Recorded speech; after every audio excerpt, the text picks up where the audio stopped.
saya akan membagikan ini firman Tuhan dengan garis besarnya itu yaitu tentang masa 7 tahun ya, masa 7 tahun kesusahan ya. Nah, di sini kita sering mendengar istilah 7 tahun masa kesusahan ya, kita sering mendengar ya. Nah, juga ada orang yang menyebut 7 tahun itu adalah perjanjian damai ya, kita sering mendengar ya, ini sudah lama ya. Nah, jadi kita akan melihat dasar-dasar ini semua dari mana gitu ya, karena ada berbagai banyak hal penafsiran tentang akhir zaman yang banyak versinya dan berbeda-beda ya. Nah, jadi acuan akhir zaman bagi kita tetaplah tidak pernah berubah, yaitu acuan akhir zaman itu adalah selalu dari Alkitab ya, dari firman Tuhan. Nah, itu adalah acuannya ya. Nah, karena firman Tuhan, karena Yesus berkata langit dan bumi akan berlalu tetapi perkataanku tidak akan berlalu. Artinya firman Tuhan ini setiap kata-katanya ini tidak pernah berubah ya. Nah, jadi kalau firman Tuhan menubuatkan akan terjadi seperti itu, dia pasti akan terjadi walaupun tidak segera datang, walaupun tidak secepat itu datang ya, walaupun mungkin agak lama, tetapi hal itu pasti akan terjadi ya. Apa yang disampaikan oleh firman Tuhan, apa yang dinubuatkan oleh firman Tuhan itu pasti akan terjadi. Nah, jadi kalau nubuat itu ya yaitu namanya ramalan ya. Ramalan itu nubuat ya, nubuat, ramalan ya. Nah, kalau kadang-kadang manusia percaya ya kepada ramalan manusia, dan kadang-kadang ramalan manusia bisa juga terjadi ya, walaupun mungkin nggak 100% ya. Apakah itu ramalan cuaca, nanti hujan, nanti ada badai, nah itu namanya ramalan ya, ramalan manusia ya, dengan teknologi ramalan. Nah, tapi di sini ada ramalan yang lebih harus kita percayai sebenarnya ya. Kalau dari dunia saja, dari internet, manusia kok bisa percaya gitu. Nah, harusnya kita lebih percaya sama firman Tuhan, sama perkataan Tuhan ya. Jadi firman Tuhan memberikan ramalan, atau yang Alkitab tulis namanya adalah nubuat ya, nubuat firman Allah. Nah, jadi Alkitab itu banyak sekali berisi nubuat-nubuat ya, tentang hal-hal yang akan datang. Nah, salah satu yang paling besar itu adalah Nabi Daniel, Rasul Yohanes ya dalam kitab mereka, dan selain itu ada namanya Nabi Yeskiel. Nah, ini adalah, tapi yang lebih terkenal di akhir zaman adalah Daniel sama Yohanes. Nah, tapi selain itu juga ada Nabi Yeskiel ya. Nah, jadi Alkitab ini yang harus kita percayai. Nah, jadi banyak orang memprediksi ya, mempelajari akhir zaman. Pertama, ada orang memprediksi akhir zaman itu dari nubuat ya, dari pesan-pesan Tuhan, nubuat. Apakah itu dari mimpi ya, apakah itu dari penglihatan ya, atau berbagai hal ya. Nah, jadi ada orang menafsirkan akhir zaman melalui nubuat ya, seperti mimpi, penglihatan begitu ya, dan lain-lain. Kemudian ada orang menafsirkan akhir zaman yaitu dari berita-berita yang ada di dunia, dari perkembangan yang ada di dunia. Nah, kemudian orang menafsirkan akhir zaman tuh begini begitu. Kedua hal itu tidak salah ya. Tetapi yang paling utama atau yang pokoknya, yang paling utama itu adalah Alkitab, firman Allah ya. Yang lain itu adalah pelengkap ya, tambahan saja.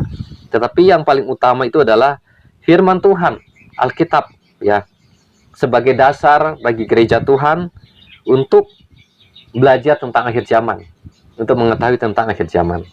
Nah, jadi tadi ada istilah masa 7 tahun atau kesusahan besar, ada juga 7 tahun perjanjian damai, bahkan ada juga yang menyebut 7 tahun masa kelimpahan ya. Kalau 7 tahun masa kelimpahan saya kayaknya belum ketemu di Alkitab, tetapi 7 tahun kelimpahan itu ada di kisah kitab Kejadian, yaitu bangsa Mesir ya, yang di sekitarnya itu ada 7 tahun kelimpahan, kemudian 7 tahun kelaparan. Nah, jadi saya juga pernah dengar, mungkin Bapak Ibu pernah dengar istilah 7 tahun kelimpahan, ya, di akhir zaman. Ya, bukannya zaman Yusuf, tapi di akhir zaman ada namanya 7 tahun kelimpahan. Nah, itu kita lewat sajalah untuk itu. Kita akan masuk yang ada di Alkitab ini dulu, yang sudah tertulis di sini. Kita akan membahas tentang masa 7 tahun di sini. Nah, dasar 7 tahun ini ya Bapak Ibu, ya sebenarnya di mana ayatnya? Nah, salah satunya yang paling utama, yang paling dasar, yaitu di dalam Daniel pasal 9 ayat 27. Ya, Daniel pasal 9 ayat 27. Kita akan membaca di sini kitab Daniel pasal 9 ayat 27. Daniel 9 ayat 27, kita akan membaca 1, 2, 3.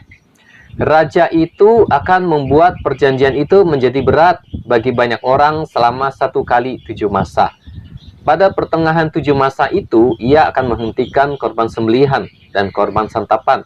Dan di atas sayap kekejian akan datang yang membinasakan, sampai pemusnahan yang telah ditetapkan menimpa yang membinasakan itu. Amin. Nah, ini adalah penglihatan Nabi Daniel, ya, atau boleh disebut nubuat akhir zaman atau firman Tuhan tentang akhir zaman. Di sini raja itu akan membuat perjanjian. Nah, raja ini adalah menjurus kepada antikristus, ya, tokoh yang masih menjadi misteri, ya, bagi gereja, bagi dunia. Sebenarnya antikristus ini siapa orangnya? Pasti banyak orang ingin tahu, terutama orang Kristen, ya, ingin tahu antikristus ini seperti gimana. Apalagi banyak orang Kristen sudah menyadari bahwa mereka sudah hidup di masa akhir zaman. Mereka berusaha memprediksi antikristus ini siapa orangnya, kayak gimana orangnya, dari bangsa mana dia orangnya, dan seperti bagaimana, ya Bapak Ibu. Banyak prediksi, ya, siapa nih antikristus, ya, bermacam-macam. Nah, kemudian dikatakan raja itu akan membuat perjanjian. Nah, akan ada suatu perjanjian yang dibuat oleh raja itu, oleh antikris, ya. Membuat perjanjian itu di sini waktunya adalah 7 kali 7 masa, ya, 1 kali 7 masa. Jadi 1 masa itu 1 tahun. Berarti 1 kali 7 tahun adalah sama dengan 7 tahun. Nah, jadi ada namanya perjanjian selama 7 tahun, ya. Dan selama perjanjian 7 tahun ini dikatakan itu akan menjadi berat bagi banyak orang. Berat itu artinya susah, ya, sulit. Nah, jadi di masa 7 tahun perjanjian itu akan ada suatu masa yang sulit. Jadi tidak salah juga kalau ada orang menyebut masa 7 tahun masa kesusahan besar, ya boleh. Atau 7 tahun masa kesusahan, itu bisa juga, ya. Nah, kemudian di sini dikatakan pada pertengahan 7 masa. Nah, jadi dari 7 tahun itu, di tengah-tengahnya, jadi 7 dibagi 2 itu, kita ketemu 3,5 masa atau 3,5 tahun, ya. Pada pertengahan 7 masa, dia akan mengingkari perjanjian itu, ya. Nah, dia akan mengingkari perjanjian itu, ya. Berarti kalau dia mengingkari perjanjian itu, dia itu berdusta, berbohong. Ya, di awalnya itu dia kelihatannya baik, bagus, ya. Tetapi di pertengahannya itu dia berbeda dari yang sebelumnya. Ya, jadi ini ada unsur namanya berkhianat, berbohong, ya, berdusta, menipu. Nah, di sini. Nah, di sini dikatakan ia akan menghentikan korban sembelihan dan korban santapan, ya. Nah, jadi di sini korban sembelihan dan korban santapan. Nah, ini berbicara tentang ibadah perjanjian lama, ya, ibadah dari bangsa Israel atau hukum Taurat, ya, perjanjian lama. Nah, jadi kalau kita dilihat di sini, di 7 tahun itu, di pertengahan 7 tahun itu, berarti ini sudah ada ibadah dari bangsa Israel, ya. Ya, saat ini bangsa Israel belum melakukan ibadah seperti ini, gitu, ya. Tetapi ditulis dalam kitab Daniel ini, ya, mereka sudah melakukan ibadah ini, gitu. Sudah mengadakan korban sembelihan dan korban bakaran, ya. Nah, kalau bangsa Israel mengadakan korban bakaran, mengadakan korban sembelihan, berarti mereka perlu mesbah, ya, harus ada mesbah korban bakaran. Nah, kemudian mereka perlu mesbah, kemudian mereka perlu juga imam dari suku Lewi, ya untuk melaksanakan korban bakaran. Ya, karena kita tahu bahwa bangsa Israel ini ya mereka sudah berpencar ya, sudah kemana-mana gitu. Nah, paling tidak di sini ada dasarnya, itu ada suku Lewi di sini ya untuk melaksanakan korban. Nah, kemudian dari sini kita bisa menyimpulkan dengan adanya korban dan adanya suku Lewi di sini berarti ada bait Allah. Ya. Nah, jadi di pertengahan 7 tahun ini bait Allah ini sudah ada. Bait suci ini sudah ada. Ya, itu adalah bait Allah yang ketiga. Atau bait Allah pada masa akhir zaman, atau bait Allah pada zaman antikris. Ya. Nah, sudah ada bait Allah ini. Nah, kemudian di sini firman Tuhan dengan singkat, dia tidak panjang lebar, tapi dengan singkat di sini dia menubuatkan bahwa yang membinasakan ini dia pun akan dimusnahkan, dia pun akan dihancurkan juga. Nah, jadi si antikris ini di endingnya itu dia akan dimusnahkan, dia akan dihancurkan. Nah, nanti dalam surat 2 Tesalonika dalam kitab Wahyu itu dikatakan dari mulut Tuhan Yesus itu dalam kitab Tesalonika, 2 Tesalonika itu napas Tuhan, dikatakan akan membunuh antikris. Ya, dalam kitab Wahyu itu dari mulut Tuhan itu keluar pedang, ya, yang akan mengalahkan antikris dan pengikut-pengikutnya. Nah, jadi sekarang banyak timbul pertanyaan dari orang-orang, apakah gereja akan memasuki masa kesusahan katanya, ya, ataukah sebelum masa kesusahan mereka akan diangkat, ya. Nah, jadi kalau kita mempelajari di sini, gereja akan memasuki masa kesusahan, yaitu berada di 7 tahun ini. Ya, gereja akan ada di 7 tahun ini, tetapi gereja tidak akan berada di masa antikris. Ya, gereja akan memasuki masa 7 tahun ini, tetapi gereja tidak akan berada di zaman antikris. Nah, jadi seperti itu ya. Jadi di 7 tahun ini antikris sudah ada. Ya, tapi belum menguasai dunia. Ya. Nah, jadi gereja akan mengalami masa kesusahan, tetapi tidak akan mengalami masa antikris. Nah, jadi seperti itu. Nah, jadi masa antikris ini adalah dari kesusahan itu dia akan menuju namanya kesusahan besar.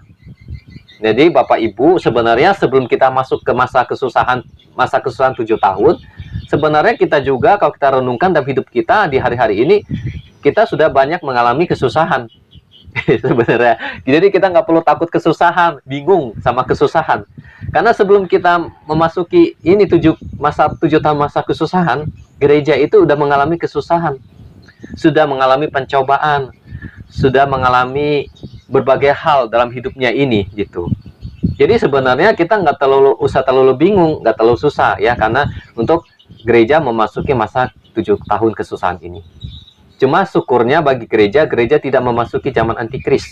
Ya, nah kalau zaman antikris ini lebih cocok bahasanya adalah kesusahan besar. Nah itu yang cocok ya. Tetapi 3,5 tahun sebelum masa antikris itu kesusahan, tapi bukan kesusahan besar. Ya, nah jadi kesusahan itu adalah kesusahan yang berada di wilayah 7 tahun ini. Ya, nah atau boleh kadang disebut 7 tahun masa damai. Boleh. Ada juga yang menyebut seperti itu. Nah, jadi Bapak Ibu seringkali terjadi kesalahpahaman orang-orang. Ya, mereka bilang, nggak mungkin Tuhan itu mengangkat gerejanya tanpa mengalami kesusahan. Nah, jadi benar ya Bapak Ibu, benar. Tapi kadang-kadang ada pemahaman orang yang kurang memahami akan hal ini. Ya, jadi memang Tuhan mengizinkan gereja mengalami kesusahan, tapi tidak mengalami kesusahan besar, itu zaman antikris. Nah, dalam Alkitab Indonesia, terjemahan lama, ya Bapak Ibu, terjemahan lama itu TL, terjemahan lama, itu ada kata-kata yang agak sedikit berbeda dari Alkitab terjemahan baru. Mungkin dalam Alkitab King James Version bahasa Inggris pun mungkin dia ada perbedaannya. Nah, kalau di Alkitab terjemahan lama, Daniel 9 ayat 27 itu dikatakan, maka pada Sabat satu itu akan dinyatakan perjanjian itu kepada beberapa orang dengan kemuliaannya, dan setengah Sabat itu akan memperhentikan korban sembelihan dan persembahan makanan, dan di atas bumbungan Ka'bah akan terdiri alamat kerusakan yang haram sampai semuanya sudah ditumpas, dan suatu kerusakan yang tiada terbaiki lagi itu sudah dicurahkan kepada si pembinasa itu. Nah, di ayat 27 dikatakan, maka pada Sabat satu itu akan dinyatakan perjanjian itu kepada beberapa orang dengan kemuliaannya. Nah, kepada beberapa orang dengan kemuliaannya. Nah, jadi di 3,5 tahun yang sebelum Antikris itu ada masa di mana Tuhan menyatakan kemuliaannya kepada dunia, kepada gereja. Ya, Tuhan akan menyatakan kemuliaannya ya kepada gereja, kepada manusia, kepada dunia. Nah, apa yang dimaksud oleh ayat ini? Bahwa Tuhan menyatakan kemuliaannya. Kalau kita membaca dalam Injil Yohanes pasal 2, pada waktu Yesus membuat mujizat di Kana, yaitu air menjadi anggur.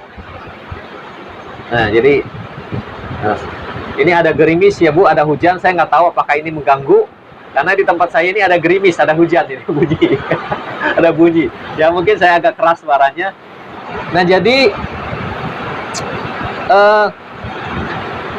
dalam Injil Yohanes pasal 2 dikatakan, kalau Bapak Ibu membaca di ayat terakhir dikatakan bahwa Tuhan menyatakan kemuliaannya itu dengan mujizat. Ya, Tuhan menyatakan kemuliaannya dengan mujizat. Di mana dalam Injil Yohanes pasal 2 dikatakan bahwa Tuhan, ya, Yesus sudah menyatakan kemuliaannya, yaitu dengan cara mengubah air menjadi anggur. Nah, jadi di sini kita menarik kesimpulan bahwa kemuliaan Tuhan itu dinyatakan melalui mujizat. Ya, atau bahasa Inggris miracle, mujizat. Ya. Nah, jadi Tuhan akan menyatakan kemuliaannya di dunia sebelum kedatangannya mengangkat gereja. Dia akan menyatakan kemuliaannya melalui pekerjaan Roh Kudus. Ya. Melalui pekerjaan Roh Kudus yang ajaib, ya, yang luar biasa di akhir zaman. Ya, yang seringkali disebut dengan pencurahan Roh Kudus, yang disebut dengan hujan akhir, atau Great Revival, atau kebangunan rohani besar di akhir zaman. Ya, nah, jadi Bapak Ibu, sebelum Tuhan mengangkat gerejanya, sebelum rapture, itu ada kebangunan rohani besar. Itu ada namanya Great Revival.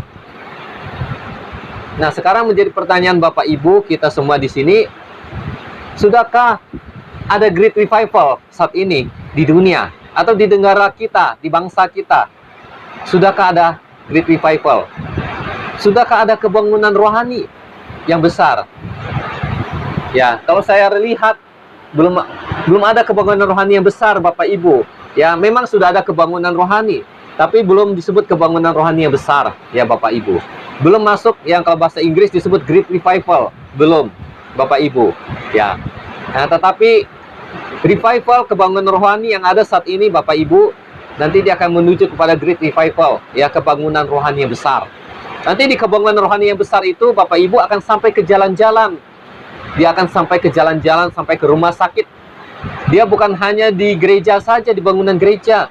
Bukan hanya di tempat KKR saja, di gedung atau di lapangan. Dia akan sampai ke jalan-jalan. Dia akan sampai ke rumah sakit, kemana-mana. Itu adalah Great Revival, Bapak Ibu. Itu adalah hujan akhir. Itu adalah pencurahan Roh Kudus yang besar, ya Bapak Ibu. Tapi bukan berarti Bapak Ibu, wah, saya belum mengalami Great Revival, berarti Tuhan Yesus belum datang. Berarti saya nggak usah terlalu nggak usah terlalu serius lah. Nah, jadi juga jangan begitu Bapak Ibu, ya. Nah, jadi kita harus selalu menanti-nantikan Tuhan, harus siap sedia, ya, untuk menyambut kedatangan Yesus. Ya. Jadi Bapak Ibu, saat ini kalau kita berjaga-jaga hidup kita bukan hanya sebenarnya supaya kita boleh layak untuk diangkat oleh Tuhan Yesus, ya, sebagai mempelainya di akhir zaman. Tetapi selain itu ada yang sangat penting, suatu panggilan yang agung, yang istimewa buat Bapak dan Ibu, buat kita semua, yaitu kita mau menjadi penuai jiwa-jiwa di akhir zaman. Seperti yang Yesus katakan kepada murid-muridnya 2000 tahun yang lalu, ikutlah aku, Aku akan menjadikan kamu penjala manusia. Ya, kamu akan kujadikan penjala manusia. Ya, artinya pemenang jiwa-jiwa. Ya, membawa jiwa-jiwa kepada Yesus. Ya, firman Tuhan berkata bahwa ladang sudah menguning. Di manakah penuai-penuainya? Di mana pekerja-pekerjanya? Bapak Ibu, ada sesuatu hal yang sangat penting bagi kita. Selain kita punya iman, kerinduan untuk menjadi mempelai Tuhan, untuk diangkat oleh Tuhan waktu Tuhan datang, adalah kita mau bekerja di ladangnya Tuhan. Kita mau membawa jiwa-jiwa kepada Yesus. Ya. Nah, jadi Bapak Ibu, ya, sampai Tuhan datang, Bapak Ibu, kita masih harus tetap membawa jiwa-jiwa kepada Yesus. Memenangkan jiwa-jiwa buat Tuhan Yesus. Menyampaikan firman Tuhan. Berdoa. Baik itu doa syafaat, baik itu doa peperangan. Ya, kita masih harus melakukan pekerjaan itu. Ya, mungkin ada beberapa orang dia sudah kayaknya saya udah nggak perlu lagi lah, karena Tuhan Yesus sudah mau datang. Lebih baik saya berdiam diri. Atau mungkin ada juga orang, kayaknya saya nggak usah terlalu memberitakan Injil. Saya fokus saja sama doa saja. Ya tidak Bapak Ibu, tetapi penginjilan dan doa, kedua hal itu harus berjalan bersama-sama. Ya, tidak boleh berhenti. Ya, kedua hal itu harus tetap berjalan sampai Yesus datang. Ya, Bapak Ibu. Nah, jadi di sini kita akan mengalami masa Great Revival. Dan yang ketiga adalah suatu sukacita, suatu kebahagiaan bagi kita apabila kita dipakai Tuhan di akhir zaman untuk menjadi pelayannya, ya, untuk menjadi pemenang jiwa-jiwa, ya, untuk bekerja di ladangnya, atau boleh disebut menjadi penuai-penuai jiwa-jiwa di akhir zaman. Nah, itu ada suatu sukacita yang luar biasa, ya, Bapak Ibu. Karena di akhir zaman akan ada suatu perbuatan Tuhan yang ajaib, yang luar biasa. Nah, jadi Bapak Ibu, kita tetap melayani Tuhan, ya, tetap memberitakan Injil, ya. Kita jangan berhenti, ya, jangan berhenti. Kalau Bapak Ibu membaca dalam kitab Kisah Para Rasul, di mana Tuhan mengingatkan sama Paulus, ya, dalam penglihatannya. Nah, kalau ada dalam kitab Kisah Para Rasul, Tuhan bilang, Paulus, ya, kamu jangan berhenti memberitakan Injil, terus memberitakan Injil. Amin, ya. Tuhan bilang, jangan kamu berhenti memberitakan Injil, terus memberitakan Injil. Kemudian kalau kita melihat dalam kitab Kisah Para Rasul, kitab Kisah Para Rasul itu tidak ada penutupnya, ya. Belum ada akhirnya, Bapak Ibu. Tidak ada seorang manusia pun yang sudah pernah menutup kitab Kisah Para Rasul, ya, saat ini nggak ada. Ya, artinya dari kitab Kisah Para Rasul ini kita percaya kita masih harus memberitakan Injil seperti teladan Rasul Paulus, seperti teladan murid-murid Yesus seperti Filipus, seperti Petrus, dan lain-lainnya. Kita masih harus memberitakan Injil. Ya, cuma di akhir zaman Bapak Ibu diberikan suatu keistimewaan bahwa Bapak Ibu bisa memberitakan Injil melalui internet, melalui teknologi, ya, melalui media sosial juga, ya. Nah, ketika kita memberitakan Injil melalui teknologi, internet, media sosial, kita juga harus berhati-hati, harus berdoa, ya, supaya jangan ketika kita menggunakan teknologi itu, internet itu, malah itu juga akan menyerang kita, ya, menyerang kita. Ya, tapi kita harus gunakan setiap media ini, alat-alat ini, untuk menjangkau jiwa-jiwa, untuk memberitakan Injil, ya. Nah, jadi kita harus sambil berdoa juga. Nah, kemudian dalam kitab Kisah Para Rasul ini, ya, pekerjaan Roh Kudus ini belum berhenti. Banyak orang beranggapan bahwa mujizat itu hanya terjadi pada zaman Kisah Para Rasul, bahwa hanya Rasul saja yang bisa membuat mujizat, yaitu Petrus, Rasul-Rasul yang ada di kitab Kisah Para Rasul. Nah, di luar itu mujizat itu nggak bisa lagi berhenti. Nah, padahal dari mana ayat itu, ya, bahwa ada mujizat itu berhenti? Apakah Bapak Ibu ketika baca Alkitab pernah menemukan ayat di mana mujizat itu sudah berhenti? Ya, di mana pekerjaan Roh Kudus itu sudah berhenti? Kenapa ada yang seperti itu bilang kalau ada orang ada mujizat itu dia sudah curiga, sudah mencap kayaknya mencap yang negatif gitu. Padahal di Alkitab itu tidak ada menulis. Kembali lagi bahwa kitab Kisah Para Rasul itu tidak ada penutupnya. Dan di akhir kitab Kisah Para Rasul tidak ada tertulis bahwa pekerjaan Roh Kudus itu berhenti. Mujizat itu berhenti, tidak ada Bapak Ibu. Tapi dia masih tetap seperti pintu yang terbuka. Dia masih terbuka, belum tertutup. Artinya pekerjaan Tuhan itu tetap berjalan, Bapak Ibu, tetap berjalan. Ya. Nah, mari kita boleh dipakai Tuhan ya di hari-hari ini. Mungkin ketika Bapak Ibu mendoakan orang, ada orang sakit yang sembuh, ada mujizat yang terjadi, ada orang yang diganggu kuasa jahat terlepas dan lain-lain ya. Ya, puji Tuhan. Kemudian kita akan lompat ke kitab Wahyu.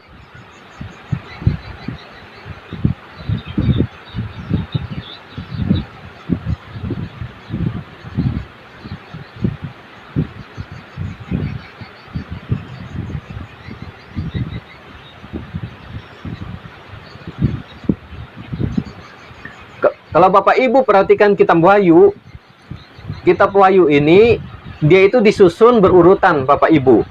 Ya, jadi seperti tangga itu atau seperti hitungan itu dia 1 2 3 4 5 6 7. Nah, dan seterusnya.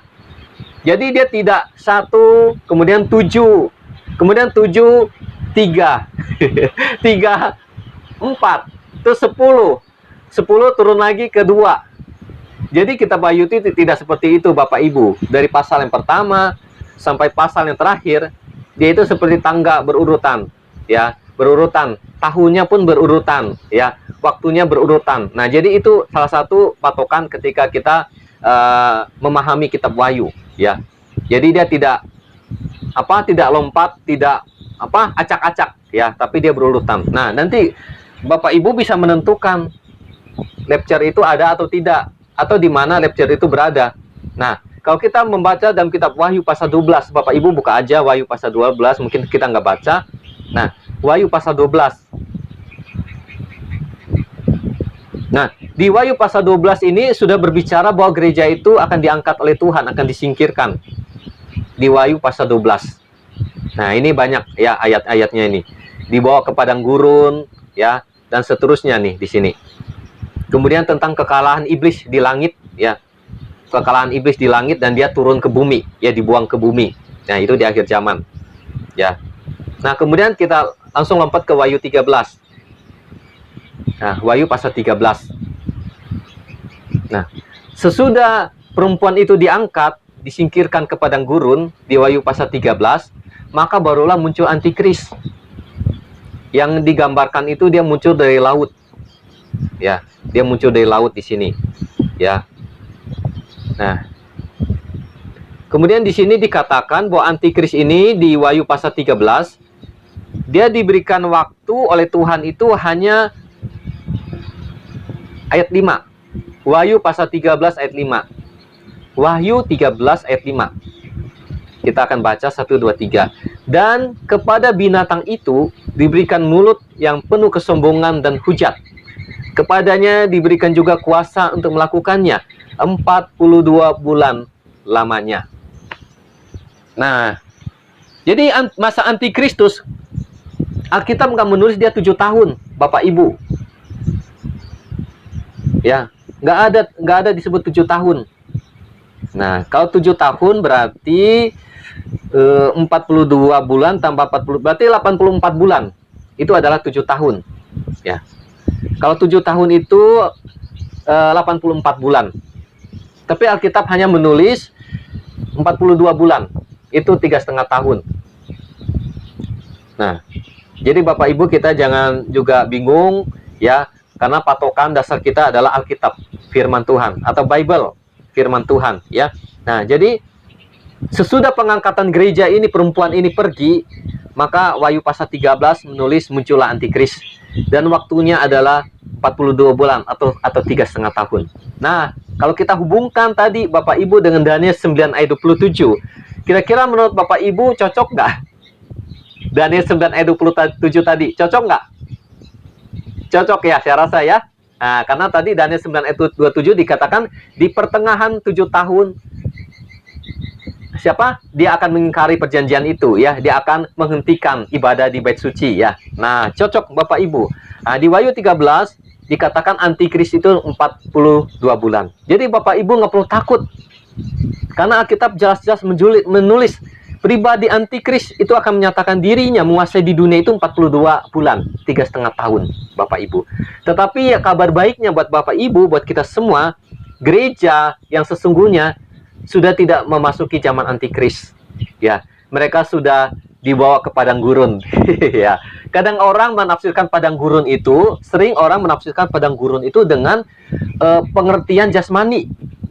Wah, kalau padang gurun orang menafsirkan dengan pengertian jasmani. Padang gurun itu contoh padang gurun di padang pasir, mungkin di Arab, di tanah Arab, di Timur Tengah, ya padang gurun.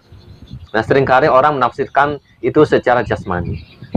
Tapi kitab Wahyu, Bapak Ibu, dia banyak menulis itu kiasan, alegori. Nah, jadi padang gurun ini berbicara tentang awan-awan atau langit. Nah, nanti gereja akan diasingkan di langit, ya, di awan-awan yang digambarkan seperti padang gurun. Nah, di situ, ya, selama 3,5 tahun, ya, di situ, Bapak Ibu. Nah, jadi seperti itu, ya. Sebenarnya, Bapak Ibu, pelajaran akhir zaman tentang lecture ini, masa kesusahan besar ini sebenarnya sangat mudah. Ya, sangat mudah sekali, Bapak Ibu.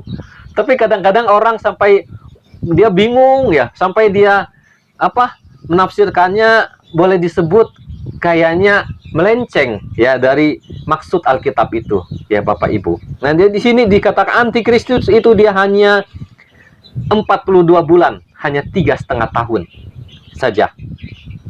Nah, ada beberapa hal Bapak Ibu yang perlu sedikit kita pelajari tentang antikris ini, tentang kerajaan antikris ya. Jadi pada waktu kerajaan antikris ini, kan di dunia ini saat ini ada kekuatan-kekuatan ya, yang ada kekuatan timur, ada kekuatan barat ya, atau kadang disebut namanya blok timur dan blok barat ya. Ada dua kekuatan besar di dunia ini ya. Ini dua blok ini. Tapi Bapak Ibu, kalau kita pelajari lagi, ini Rusia ini dulu bergabung di blok timur ya. Tapi Rusia ini sudah boleh disebut hitungannya udah nggak ke blok timur ya. Dulunya di blok timur Uni Soviet namanya. Nah, tapi dia sudah bisa dihitung ke blok timur, bisa juga tidak gitu. Nah, dia punya sendiri gitu. Ya, jadi kalau ada orang mau nyebut dua kekuatan blok timur, blok barat, ya silakan. Kalau ada orang mau nyebut 3 kekuatan pun bisa gitu. Nah, pokoknya kurang lebih seperti itulah gambarannya Bapak Ibu. Nah, jadi antikristus ini adalah kerajaan yang ada di tengah-tengah, di tengah-tengah 2 blok atau 3 blok ini. Dia itu ada di tengah-tengah gitu. Ya. Jadi untuk kemunculan antikris ini, dia masih terhimpit Bapak Ibu. Ya, seperti suatu tanaman. Tanaman itu atau rumput, dia terhimpit oleh suatu semak-semak atau apa yang ada di sekeliling dia. Mungkin Bapak Ibu sering memperhatikan seperti itu. Jadi dia muncul tapi terhambat gitu Bapak Ibu, terhambat. Ya. Nah, jadi seperti itu antikris ini Bapak Ibu. Maka dalam 2 Tesalonika dikatakan si pendurhaka ini belum bisa menyatakan dirinya karena masih ada yang menahan dia. Masih ada yang menahan dia. Nah, salah satu yang menahan dia yang paling kuat itu adalah doa. Ya, gereja Tuhan. Ya. Pekerjaan Roh Kudus ini yang paling kuat menahan dia. Nah, selain itu adalah kerajaan-kerajaan ini juga menahan dia, menahan si antikris. Nah, jadi Bapak Ibu, bagaimana si antikris ini kerajaannya ini bisa muncul? Ya, kerajaan ini bisa muncul yaitu kedua blok ini, kedua kekuatan di dunia ini akan hancur gitu. Ya, ketika kekuatan di ketiga atau boleh disebut 2 blok ini hancur, ya, maka antikristus akan berjaya gitu. Dan tidak ada yang bisa menahan dia lagi. Ya. Tidak ada yang bisa melawan dia lagi ya. Ini akan hancur gitu Bapak Ibu. Negara-negara ini akan hancur ya. Walaupun nggak hancur seperti bagaimana, mereka akan jadi lemah ya, udah nggak terlalu kuat. Nah, pada saat itu kesempatan bagi kerajaan antikris. Dia akan muncul, dia akan menguasai bahkan dia akan menguasai blok-blok tadi ini, ya. Dia akan menguasai blok-blok ini di seluruh dunia, Bapak Ibu. Nah, ini seperti itu gambarannya. Nah, bagaimana blok-blok ini bisa hancur, Bapak Ibu? Ya, tampaknya nih antikris juga dia mempunyai siasat gitu. Dia punya siasat untuk mengadu domba blok-blok ini gitu, supaya blok-blok ini saling perang dia, saling perang. Nanti mereka lemah, menghancurkan negara mereka itu. Nanti mereka akan lemah. Nah, ketika mereka lemah, maka si antikris ini kerajaannya itu dia akan menguasai mereka, akan menguasai seluruh dunia ya, Bapak Ibu. Nah, jadi kira-kira gambarannya seperti itu, Bapak Ibu. Ya. Nah, jadi dari pelajaran akhir zaman, apakah gereja akan memasuki perang dunia ketiga? Nah, gereja tidak memasuki perang dunia ketiga, Bapak Ibu. Ya, karena sebelum perang dunia ketiga itu akan ada keangkatan gereja, kan rapture. Ya. Nanti perang dunia ketiga itu akan dialami oleh gereja yang tertinggal di dunia. Ya. Gereja yang tertinggal yang tidak mengalami pengangkatan. Nah, jadi Bapak Ibu tidak perlu terlalu takut, terlalu khawatir. Nah, kita perlu waspada, perlu sadar, perlu berjaga-jaga. Tapi jangan takut, jangan khawatir ya. Karena Bapak Ibu, kita tidak akan masuk gereja itu, tidak akan masuk ke perang dunia ketiga. Nah, tapi gereja akan mengalami isu-isu peperangan, akan menghadapi peperangan yang kecil-kecil di dunia. Itu tetap akan dialami ya oleh gereja. Nah, jadi itu ada di dalam kitab Wahyu, Bapak Ibu. Nah, kemudian Bapak Ibu, pada waktu keangkatan gereja, pada waktu rapture itu, nanti antikristus akan memanipulasi dunia. Dia akan memanipulasi dunia dengan mengatakan bahwa orang-orang Kristen atau pendeta, aktivis gereja, atau mungkin ada tokoh-tokoh pemerintah yang takut akan Tuhan, atau pengusaha-pengusaha yang takut akan Tuhan, ya, yang mengalami keangkatan gereja, atau yang boleh disebut menghilang. Nah, nanti antikristus akan membuat manipulasi. Dia akan membuat suatu kabar bohong, yaitu bahwa mereka hilang karena diculik oleh alien. Mungkin Bapak Ibu pernah dengar. Nah, ini akan dilakukan oleh antikris karena dia ingin supaya orang tidak percaya sama Tuhan. Ya, supaya orang jangan sampai, Tuhan Yesus itu benar-benar ada ya. Benar ya, Tuhan Yesus itu menggenapi firman ya, mengangkat gerejanya ya. Oh benar ya, ini zaman antikris. Nah, jadi dia akan membuat suatu manipulasi ya, suatu kebohongan bahwa orang-orang yang hilang ini diculik oleh alien ya, oleh makhluk luar angkasa ya, akan diculik oleh UFO ya. Nah, ini yang akan dilakukan oleh antikris ya, Bapak Ibu. Nah, kemudian yang perlu kita antisipasi, Bapak Ibu, yang perlu kita boleh sampaikan kepada orang-orang atau teman-teman atau keluarga kita, atau edukasi Bapak Ibu, yaitu di zaman antikris, yaitu di Wahyu pasal 13 ya, kita akan melihat tanda yang akan dimasukkan ke tangan dan ke dahi manusia itu melalui apa, Bapak Ibu ya. Jadi kalau kita pelajari, ada 3 hal ya, di mana tanda ini atau balang elektronik ini, atau kadang juga disebut chip ini, atau benda yang kecil ini atau chip ya, dimasukkan ke tubuh manusia ini ada melalui 3 cara, Bapak Ibu. Yaitu yang pertama melalui operasi.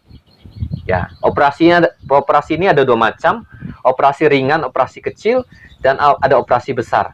Nah, operasi kecil ini kadang disebut dibedah, yaitu seperti kulit kita langsung dipotong seperti itu, dibedah, namanya itu operasi ringan, operasi kecil. Nah, jadi tadi tanda ini bisa dimasukkan pertama melalui operasi, ya, dengan operasi. Terus yang kedua adalah dengan suntikan, ya, dengan suntikan. Nah, kenapa bisa dengan suntikan? Karena barang ini sangat kecil, jadi dia bisa berada di air, ya, bahkan bisa tidak kelihatan. Hanya air itu saja, hanya air saja yang kelihatan, ya. Barang itu tidak kelihatan karena dia sangat kecil. Jadi bisa melalui air. Yang ketiga adalah melalui yang disebut dengan tato digital, atau boleh disebut stiker atau stempel atau apapun juga. Itu yang namanya tato digital, ya, Bapak Ibu. Nah, jadi kemungkinan besar ini, kayaknya kemungkinan besar ini tato digital, Bapak Ibu, yang akan dipakai oleh antikris pada zamannya. Ya, karena itu akan mempermudah orang-orang, ya. hanya sebentar saja, ya.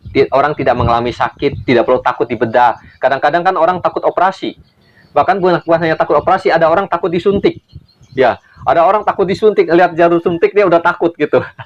Jadi antikris itu dia berusaha membuat itu menjadi nyaman, ya, membuat itu menjadi enak, ya, sehingga mudah diterima oleh orang. Nah, hati-hati Bapak Ibu, ya. Jadi Bapak Ibu perlu menyampaikan, kita perlu menyampaikan edukasi supaya sampai pada harinya mereka sudah paham, ya. Nah, jadi yang kemungkinan besar potensi yang akan digunakan itu adalah chip tato digital. Nah, selain itu Bapak Ibu kayaknya sudah tidak ada lagi sarana-sarana lain, ya. Itu sudah nggak ada lagi sarana-sarananya.